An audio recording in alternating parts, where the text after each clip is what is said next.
بسم اللہ الرحمن الرحیم۔ ابو موسیٰ رضی اللہ عنہ نے بیان کیا کہ رسول کریم صلی اللہ علیہ وآلہ وسلم نے فرمایا، نیک ساتھی اور برے ساتھی کی مثال مشک بیچنے والے عطار اور لوہار کی سی ہے۔ مشک بیچنے والے کے پاس سے تم دو اچھائیوں میں سے ایک نہ ایک ضرور پالو گے، یا تو مشک ہی خرید لو گے ورنہ کم از کم اس کی خوشبو تو ضرور ہی پا سکو گے، لیکن لوہار کی بھٹی یا تمہارے بدن اور کپڑے کو جھلسا دے گی ورنہ بدبو تو اس سے تم ضرور پالو گے۔ صحیح بخاری حدیث نمبر 2101۔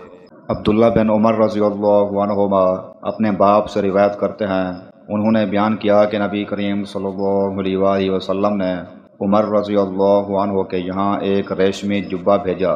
پھر آپ نے دیکھا کہ حضرت عمر رضی اللہ عنہ اسے ایک دن پہنے ہوئے ہیں، تو آپ صلی اللہ علیہ وآلہ وسلم نے فرمایا، میں نے اسے تمہارے پاس اس لیے نہیں بھیجا تھا کہ تم اسے پہن لو، اسے تو وہی لوگ پہنتے ہیں جن کا آخرت میں کوئی حصہ نہیں، میں نے تو اس لیے بھیجا تھا کہ تم اس سے بیچ کر فائدہ اٹھاؤ۔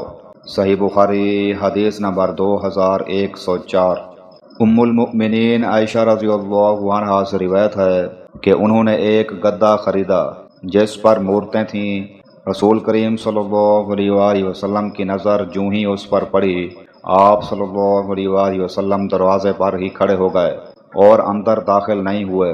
عائشہ رضی اللہ عنہا نے بیان کیا کہ میں نے آپ کے چہرہ مبارک پر ناپسندیدگی کے آثار دیکھے تو عرض کیا، یا رسول اللہ، میں اللہ کی بارگاہ میں توبہ کرتی ہوں اور اس کے رسول صلی اللہ علیہ وآلہ وسلم سے معافی مانگتی ہوں، فرمائیے مجھ سے کیا غلطی ہوئی ہے؟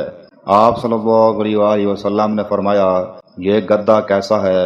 میں نے کہا کہ میں نے یہ آپ ہی کے لیے خریدا ہے تاکہ آپ اس پر بیٹھیں اور اس سے ٹیک لگائیں۔